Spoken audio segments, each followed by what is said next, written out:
Yeah, they're home now.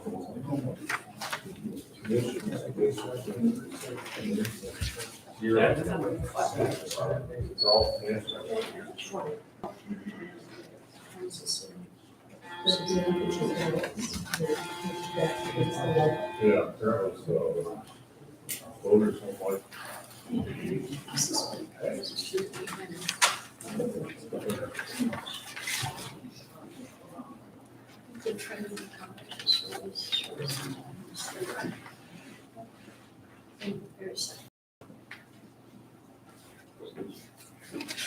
Mayor, we're ready when you are. Okay, great.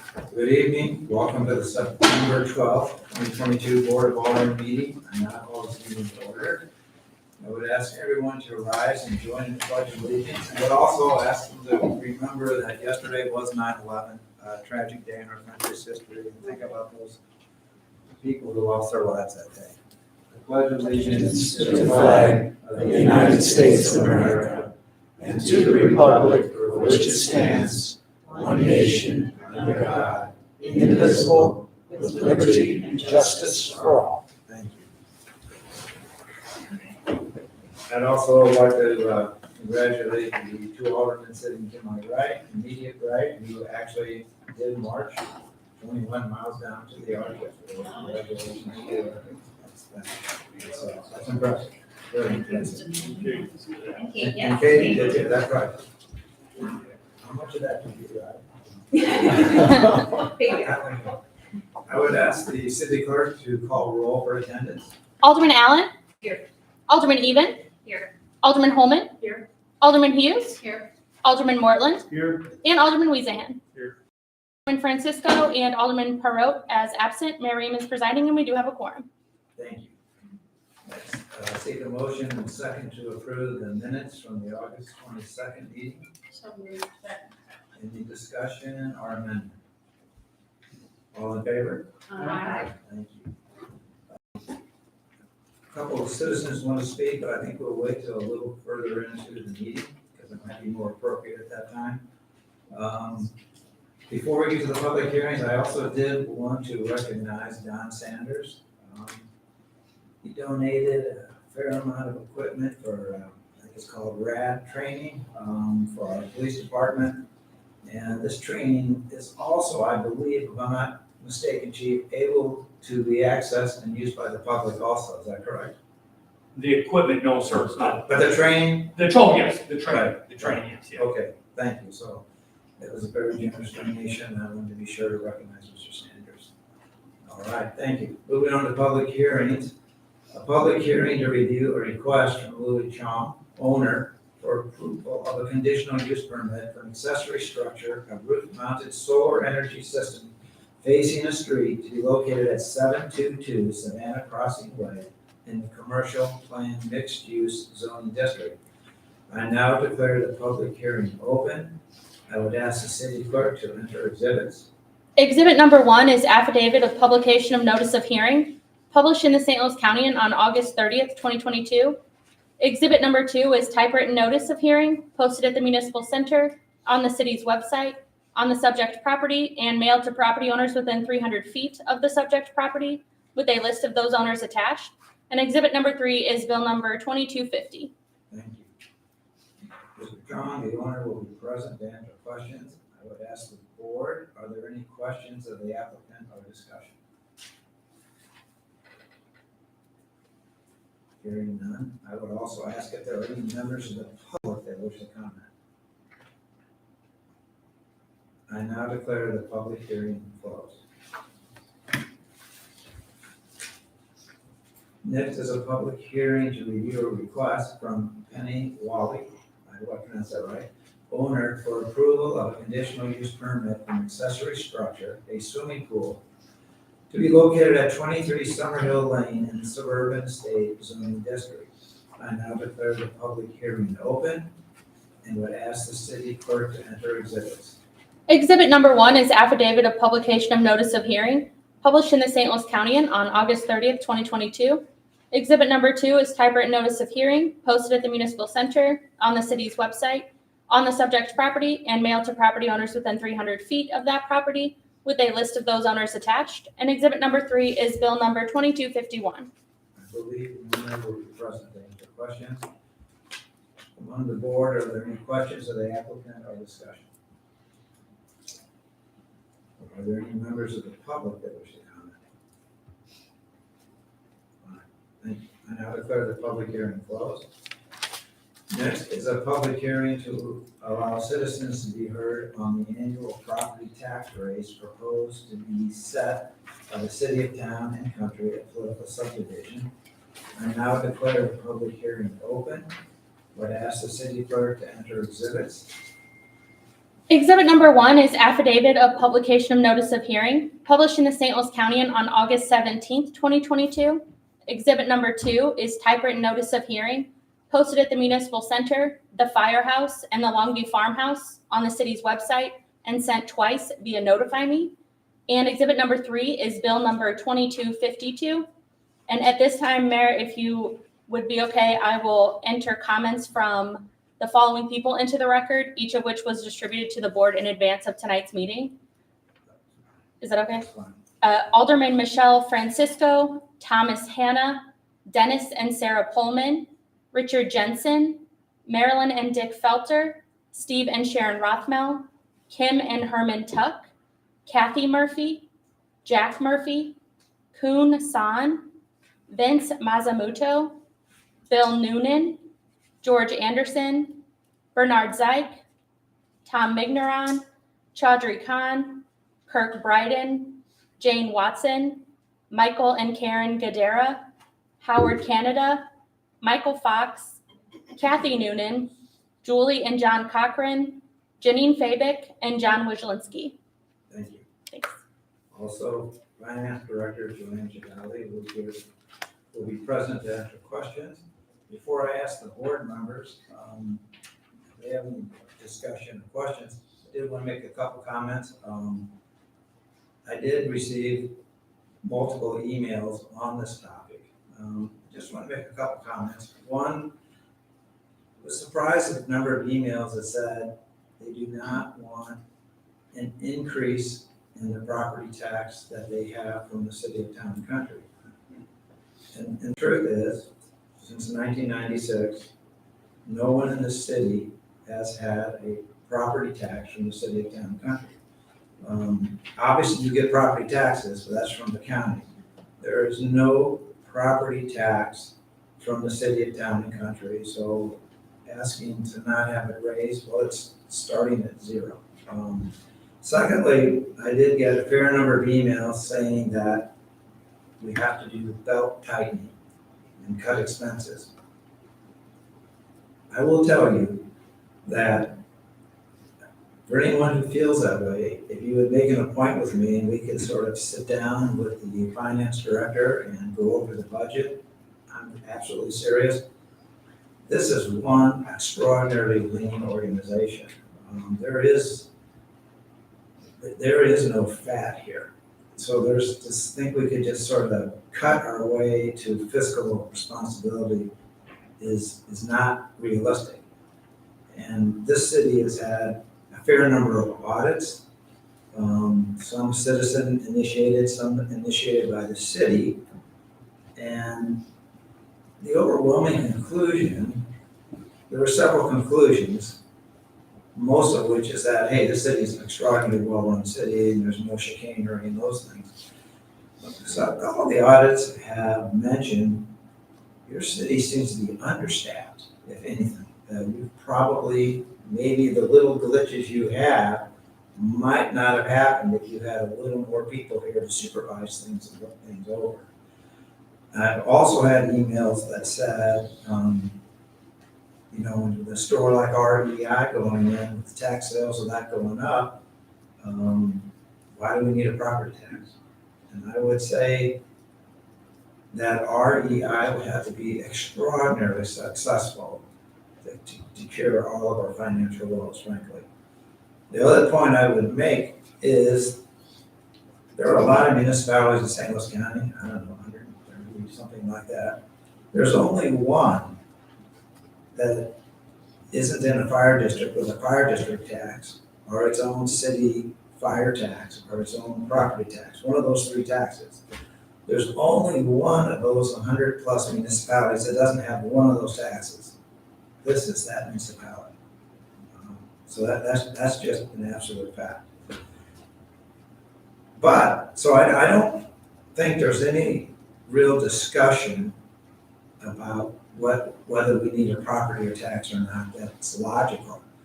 But there is a good discussion about when do we need it. I personally, frankly, agree with our CFO that I think at this present time, our finances are very reasonable and we're good at a minimum until 2024. And I think, and I could ask Mr. Dolly to comment, our revenues are up a little bit more than we expected right now. We did get a lot of one-time help, and it is just one-time help, but it is real money. And I think we're at very little risk of losing our major retailers. So I don't see that as a huge risk. I will say that I'm confident there are members of the Board of Aldermen who disagree with me. And frankly, Ways and Means, to a degree, disagrees with me. So I'm not trying to throw anybody under the bus at all. I think I am gifted to have a wonderful Board of Aldermen with diverse opinions on things. So I'm not wanting to throw anybody under the bus, but I did at least want to explain where I'm coming from. And I will tell you also that everybody on this board acts with the best interest of the city at heart. So I have utmost respect for them. I think we have some degree of disagreement on where we are. Like I said, at this present time, I do believe we're going to need a property tax, but I think we're good till 2024. Those are the end of my comments. I would ask anyone on the board if they to chime in or any comments or questions for Mr. Dodd. And I would also ask, I was a Janine Payday. I will ask you to come forward. And then Mr. Anderson will be next. Okay. I'm Janine Pavick. I reside at 12931 Tundra Court. I'm in Ward 2. Members of the Board of Aldermen. I am a current member of the Ways and Means Commission. At our most recent meeting held September 6th, the Commission unanimously approved a tax rate recommendation to the Board for 10 cents to be effective this year. This amount is substantially less than the maximum allowed without voter approval of 43 cents. For 23 years, from 1974 to 1997, the city had a property tax ranging from 40 cents to $1.03. The sales tax growth allowed the city to discontinue any tax since 1997. For the past 25 years, we have all been fortunate to receive quality police and fire services, well-maintained roads and parks, and all the other amenities town and country has to offer without paying any property taxes. The economic downturn resulting from COVID put a large financial strain on the city. Without federal government assistance, the city's balances would have been at minimum required levels this year. The one-time ARPA funds received from the federal government and the sale of city-owned property allowed the city to have adequate funding throughout the end of this year. But other funds, such as the road fund, are basically depleted. There are over $4.5 million of projected costs for the road fund in the next 4 years and no funding to support these projects. For the last several years, it has not been a discussion of whether a levy is necessary, but when to begin a levy and at what amount. The sooner a property tax is implemented, the longer the benefits from this tax will be accrued. All things remaining equal, a 10-cent levy this year will ensure that the city's balances remain stable beyond the next decade. Every year a tax is postponed shortens the longevity this revenue benefit provides. A tax now also provides the city flexibility with the one-time funds it has received to supplement other needs such as the roads and bridges instead of being used for operations. Adding new taxes is never a popular or embraced situation, but when city services and amenities are on the verge of being compromised, I am confident the residents of our city would want the board to do what is necessary to maintain our quality of living. The administration of this city has proven that it only takes what is needed, evident by eliminating any tax for the past 25 years, thereby demonstrating that no tax is permanent unless it's needed. 70% of the city's sales tax comes from 10 stores. If just one were to relocate or close, it would have a dramatic downward effect on the city's financial operations. The time has come to institute a stable revenue source, and by doing so now, this minimum amount will sustain the city's operations for many years. I ask the board to follow the recommendations from the Ways and Means Commission and move forward with an approval of 10-cent levy beginning this year. Thank you. Thank you. Thank you. Mr. Anderson. I don't think I'm going to be disagreeing with anything that has been said.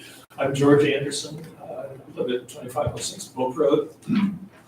I've been a resident of Town & Country since 1990. And I'm in my 7th year serving as treasurer of my local subdivision. So during my working career, I worked as a senior financial officer at large colleges within universities, most recently Washington University. That's where I retired, the School of Medicine there. The decisions that are being faced by this board are not dissimilar in many ways to those faced by executives and boards throughout the region and the world. It's a challenging transitional moment.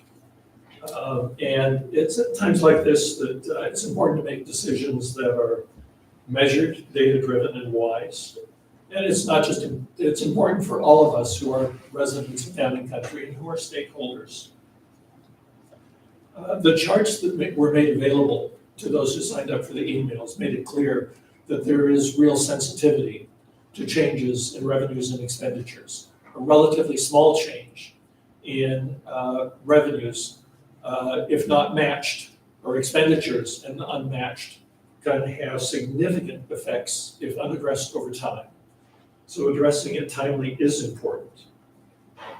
If we take as a given that where we are now, revenues from businesses have declined but are now recovering, and inflation is high but maybe slowing, maybe declining, it's reasonable for Town & Country to assume and budget that inflation will slow over the next 2 years. In the meantime, it will require that the city plan on wage increases to maintain quality staff and to increase budgets for supply purchases. And in turn, that's going to require an increase in revenues. It would be fortuitous if businesses grew back fast enough to make it unnecessary to raise property taxes. But that's probably wishful thinking. As a citizen of Town & Country, I'm loath to see a reduction in police, fire, road maintenance, or other city services. I think based on the news reports of what has been experienced in surrounding municipalities, that it will be much easier in the long run and less expensive in the long run to maintain our services rather than to see them deteriorate and try and build them back later. My advice, based on my years of experience, is to take small steps and to take them more proactively. I've found that people adjust much more easily to small steps, small annual changes, rather than putting off particularly increases, allowing potentially a crisis to develop, and then taking a large step. I've found that people find that very difficult to adjust to. So I advocate smaller steps, with each step based on an analysis of the underlying movement in the local economy, done perhaps every 3 months. We used to do them at 3-month intervals, but certainly not more than 6. making reasonable annual projections. We did 3 years when I was working, and do that based on the most recent trends that are observed. That allows leaders to make decisions carefully based on that data. That's what we did when I was working. I think that's what we are seeing from Jerome Powell and the Federal Reserve as they use the tools at their disposal, namely raising interest targets in measured, data-driven, monthly increments to reduce inflationary pressure. It's a good model to follow.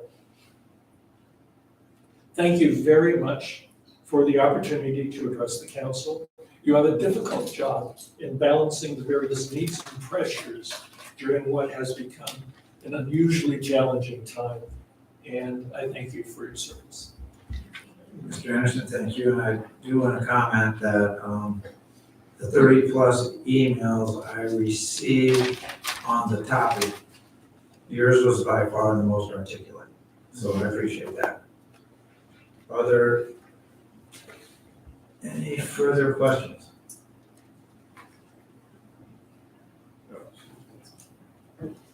Alderman Allen. This is the, thank you, Mayor, this is the time where I could make a statement. I think so. Yes? Are you ready? Yes? I want to read it. Okay. I just had a statement to let everyone know the most recent process we've gone through. Our Town and Country Ways and Means Commission met this past week on Tuesday, September 6th, to review the updated financial information since the prior commission meeting held on July 12th.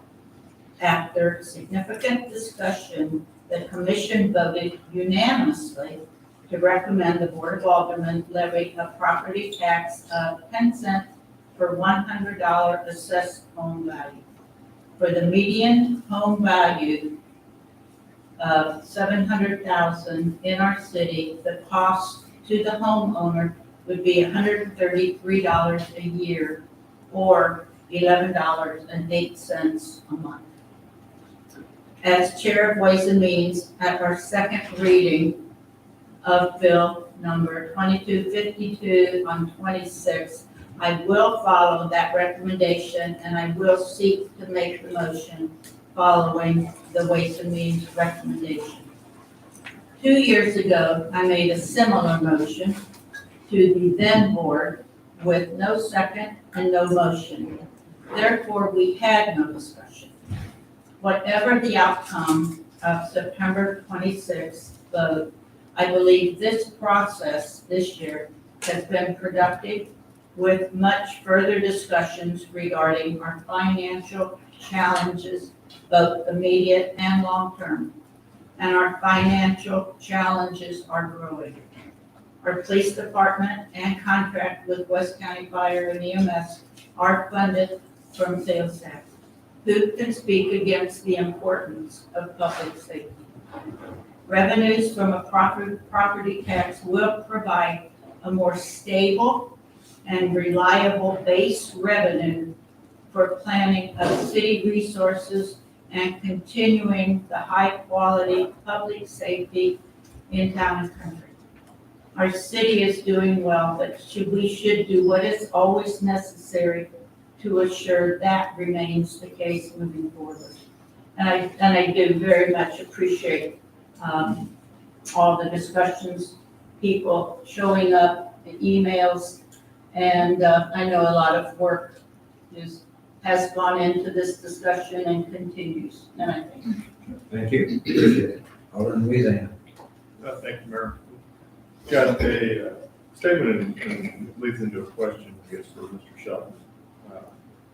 So I'll just read it. We're fortunate to be able to live in a city without a property tax that operates primarily on the sales tax revenue from our retailers. Having such an elastic source of revenue requires the city to operate in a tighter budget, as we've discussed. While the reserves are available when needed, the concern is when there's a significant downturn in the economy. For example, During the 2008 recession, our sales tax revenue had a reduction in change of 27%, from 6.6 million in 2008 to 4.8 million in 2010. Then fell further in 2012 with the loss of a large retailer. And it wasn't for almost 9 years in 2017 that we recovered to those 2008 levels. While the most recent revenue numbers came in very strong, it is worth noting that since 2016, our revenue per square foot has done very well and increased 40% in that time. It's also worth noting that the retail space is approximately 93% occupied in 2021.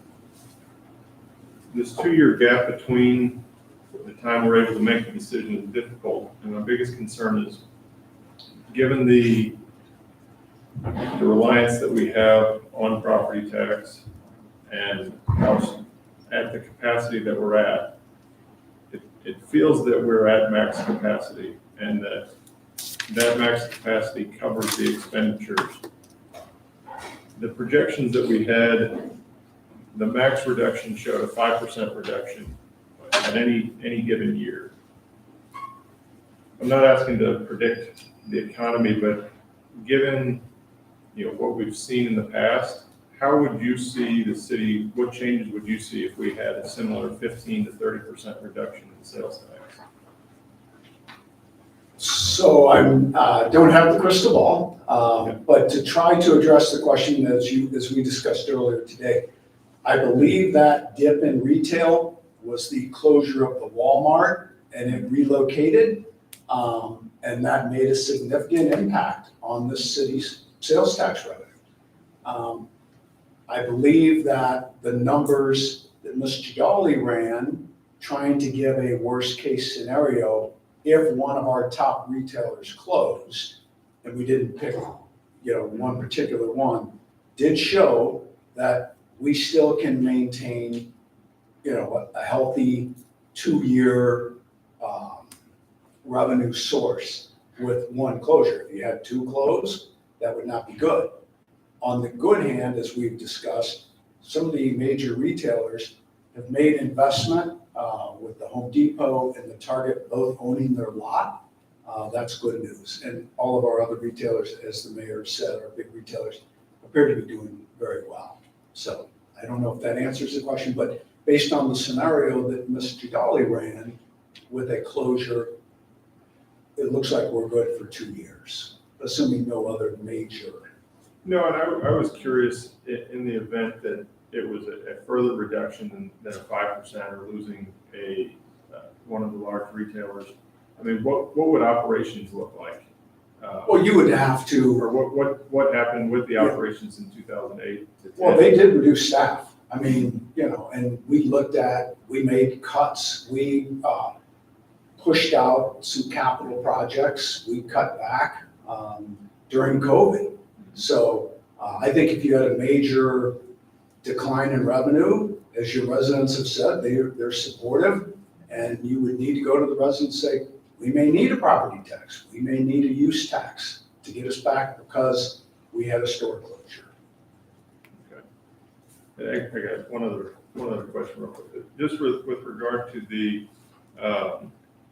projections of the budgets, 2 parts to it. How close do you feel those projections are to what we'll see in the 2023 budget? And then, given the inflation this year, both with the increased sales tax revenue and the increased expenditures, we've traditionally have done a 2% increase over the years. Do you see this year being an outlier to where essentially instead of a 2% every year, this is going to raise the bar, and even if you get back to 2% after that, it goes to, this year raises the bar on both expenses and revenue to where it adjusts it further? So if what I'm hearing correctly is as long as revenue increases and expenses increase, we should be fine based on the projections we have using historical data that we ran for 10 years. No, and I think prior to 21, I think 2% was stable. I think since in 21 it was 4.5%, and then this year it's been 8.5%, 9%. So I wasn't sure if, you know, even if it goes back to a 2% next year, hypothetically, does this year, does it raise, do you see the expenditures raising to a point that will essentially change all of the forecasts going forward? I do not see that, no. Okay. All right, thank you. Any further, Alderman Eden? Mr. Shelton, I have a question for you. How do our entry-level salaries compare to other municipalities? We have checked our salaries basically and compared them, and we are competitive with our salaries when we look at our peer cities. Any of the positions we've looked at and any of those that we appear to need to be addressed, we certainly have tried to address those. The goal is always to get our employees at the midpoint of their pay range.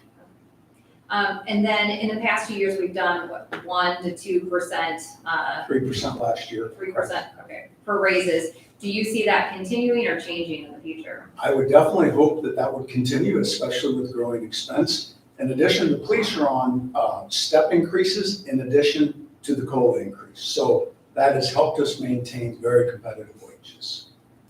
And then how do we compare to municipalities? Are we fairly competitive to other municipalities, or are we? I'd say we're very competitive. Thank you. Sorry, Bob. Okay. Yeah, one other. Wait, Mr. Is it, and obviously not looking for an answer right now, and in general, is it possible to, or has it been discussed for the budget to ever change fiscal years to where it would start July 1? That whether, that for any property tax discussion, the budget would be determined prior to this, to where we would have, you know, the firm numbers approved? Yeah, I would say the challenge with that, and we could look into it, would be that many of your contracts renew on the calendar year, and some of your benefit expenses, which have a major impact, you know, with our loggers and our health. So those things all renew on the calendar year and really drive the expense. Okay, So that's kind of why we are on a calendar budget. makes sense. Thank you. You and Holman? Thank you, Mayor. I would just, it came to mind when I was listening to Alderman Weezahan talk about historical numbers. And so I'd just like to congratulate city staff and you, Mr. Shelton, and our finance department for weathering the storm through COVID. We did not furlough or let go of one personnel in our public safety department or our city staff department. What hard decisions had to be made on how to approach the budget to continue operating. And what we did is we deferred and detained a lot of projects within our city, but we did not jeopardize public safety. So job well done there. And I think that what I'm hearing where there's a concern is, the what if scenarios. So I think we do have some things we can do. We can go in 2023 if the bottom should fall out. We could go to our voters and ask if they would like to impose a property tax. We could also present the use tax as another option. And then also we have in our general fund, the reserves. And today we are operating, or we're projected to end the end of this year at 57% in our reserves. We have put a mandate on ourselves saying that we want to operate our reserves at 50%. The government recommends municipalities at 17%, but we hold ourselves to this 54 situations, just like a COVID, if the floor falls out from under us. So we can go, so we have this money in our bank account where we can react, we can operate, we don't have to let go of people for furlough. So we do have some safety nets available next year in 2023 if needed. And with the $3 million that ended up in our bank account this year that was unanticipated, the question that I hope every board member is asking themselves, can I ask the resident for more when I have that $3 million? And of all those projects that we detained and deferred in 2020 and 2021, those are completed or in motion. So that one-time use of those ARPA projects that we detain, because we're already taking care of them. So to use that money on public safety, I think is a great choice for our city and our general fund. Thank you.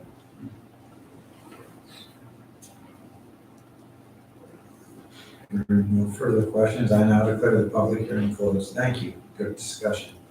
I have no appointments to announce. I would recognize the board's opportunity to provide reports. Alderman Holman. Thank you, Mayor. The Public Works Commission will hold a meeting this coming Monday, a week from today at 6:30, right here at the municipal building. Sorry. Thank you. Alderman Weezer. Thank you, Mayor. The Police Fire and EMS Commission will meet next Tuesday in the community room at 4:30. And then just wanted to mention the officers that participated in the West County Fire and EMS. They made it to the semifinals. Havens helped them out. Not really. Yeah, I think they took care of themselves.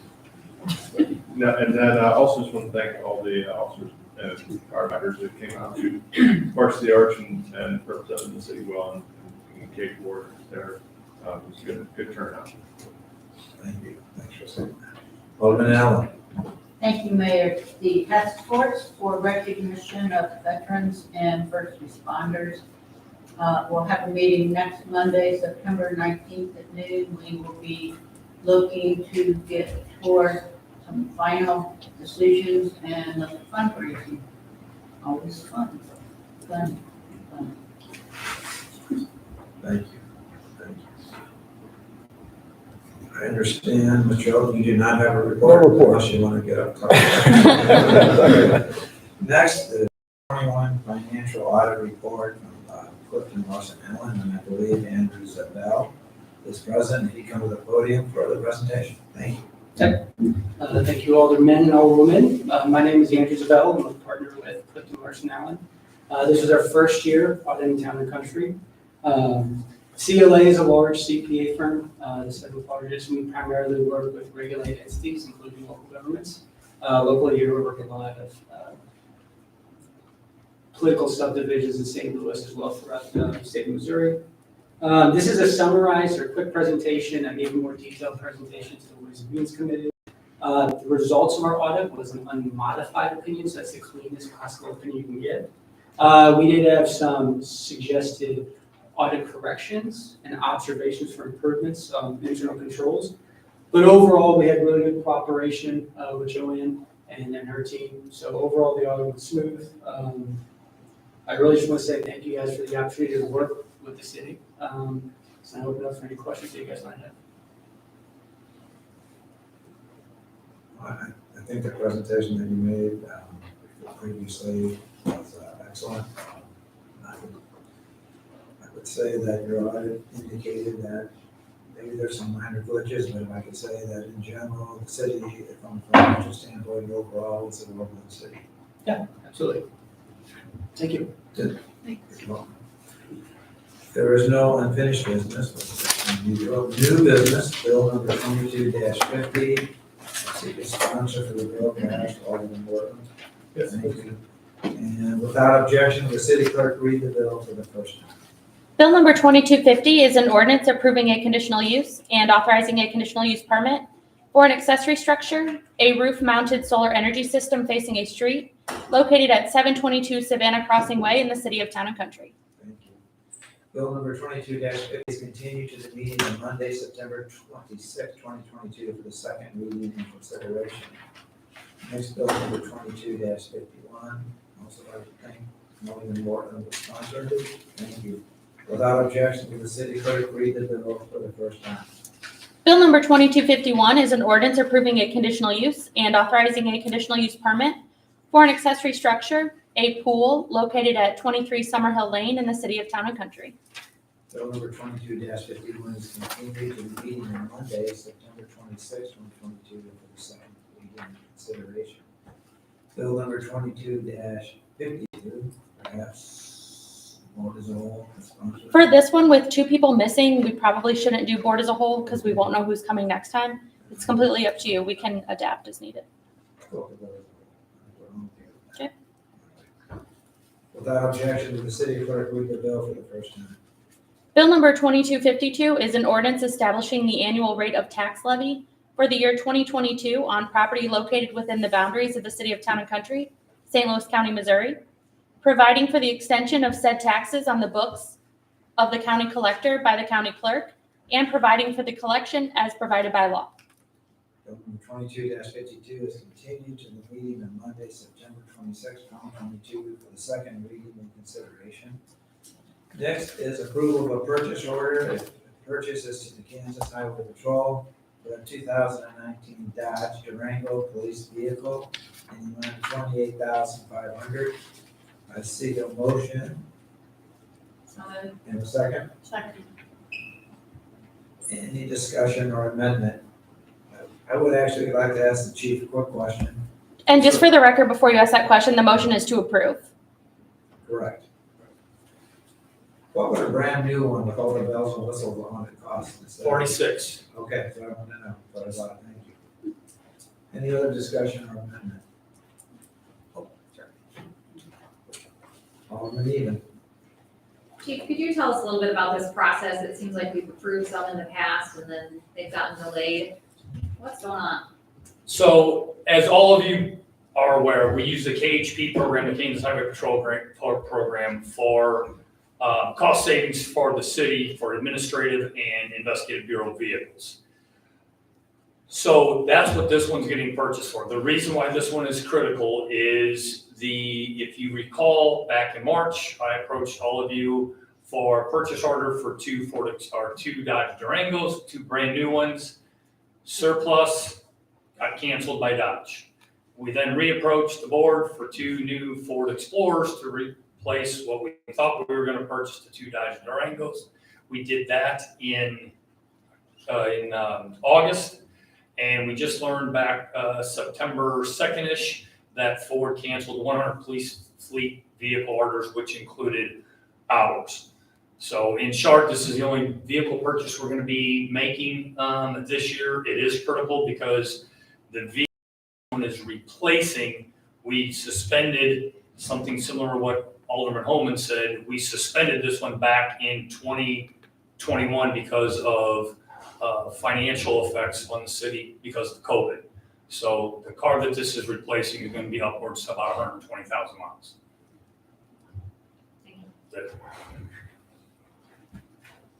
Any other discussion? All in favor? Aye. That passes unanimously. Next, bill number 22-53, I would think perhaps sponsored by the board as a whole. Without objection, will the city clerk read the bill for the first time? Bill number 2253 is an ordinance authorizing an agreement with Winning Technologies for the purchase, migration, and administration of Office 365 and all related licenses. Thank you. Bill number 22-53 is continued to the meeting on Monday, September 26, 2022, for the second reading and consideration. Next, bill number 22-54, seeking sponsor for the bill. I was hoping Alderman Holman. Yes. Thank you. And without objection, will the city clerk read the bill for the first time?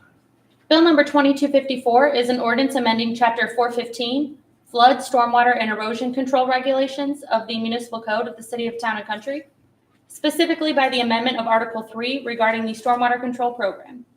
Thank you. Bill number 22-54 is continued to the meeting on Monday, September 26, 2022, for the second reading and consideration. Next is a resolution number R07-2022. It's a resolution repealing the stormwater maintenance project policy, establishing a stormwater maintenance grant program, and adopting a formal policy for program administration. Seek a motion and second to approve. Mayor, Yes.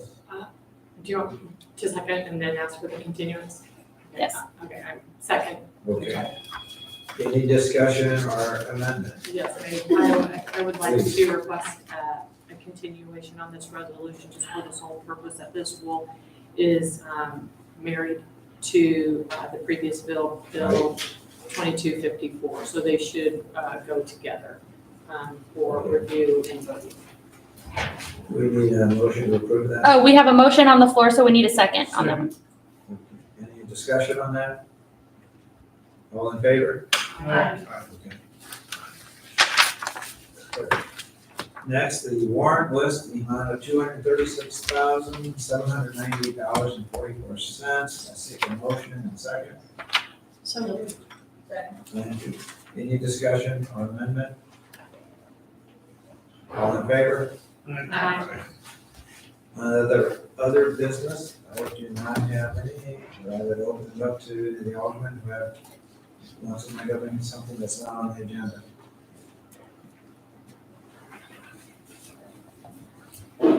I would seek a motion and second to adjourn. So moved. Any discussion? All in favor? Aye. Have a good evening. You too, thank you. Thank you.